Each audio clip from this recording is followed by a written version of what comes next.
It's Beverages with Brad.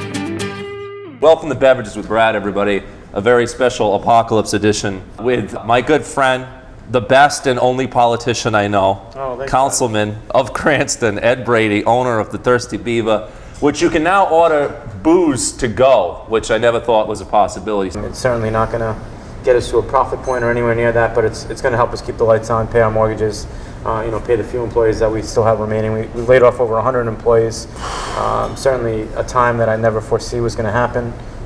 Very scary times, but I think together we'll all get through this. I, like probably a lot of people, are dealing with a lot of anxiety. I've lost my work. I have no work coming in, no money coming in, and I have no idea when I can get back. I know obviously we want to keep people safe. We don't want to risk losing life, especially older people, people more susceptible, but the backlash of that is so many lost jobs, and God knows how long it'll take the economy to recover. How much is it worth it? How long should we keep this going?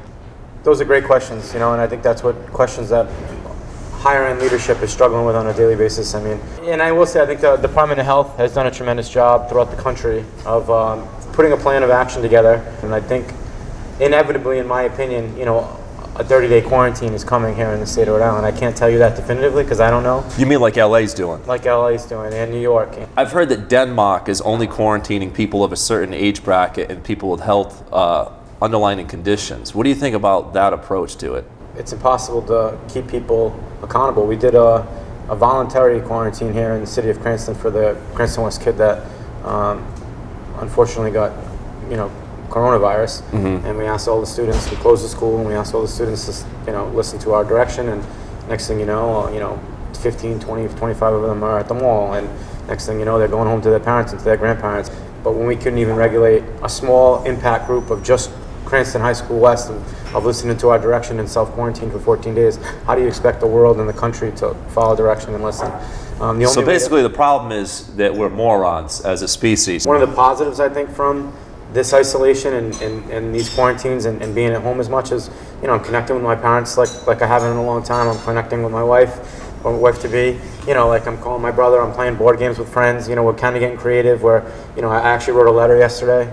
These are things that I never thought I'd be doing, and I'm not saying I'm happy to be doing it because, I'm like yourself, kind of constantly on the go, constantly moving, constantly going, but it slowed us all down to, kind of reinforce what's really important, which is health, love, safety, friendships.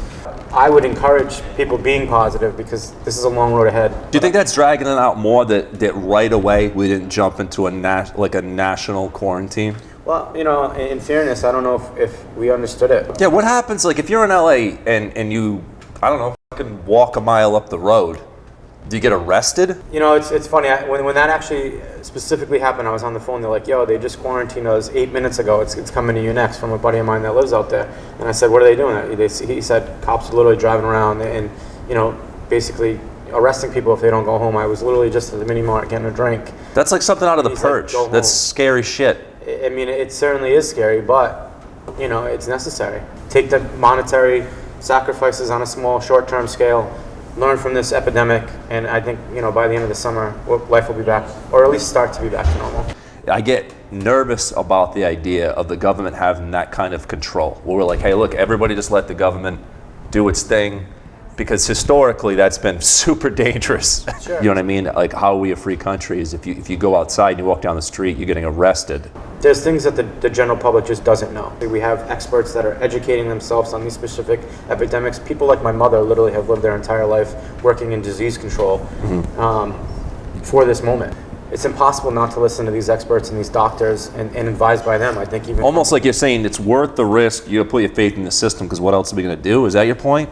I would say so. What is our other option? We get to a life of crime and mass hysteria, and we're literally. I've been considering mass hysteria every day for a while. And I certainly can understand your points of, that is scary to put your faith into a government or into just listening.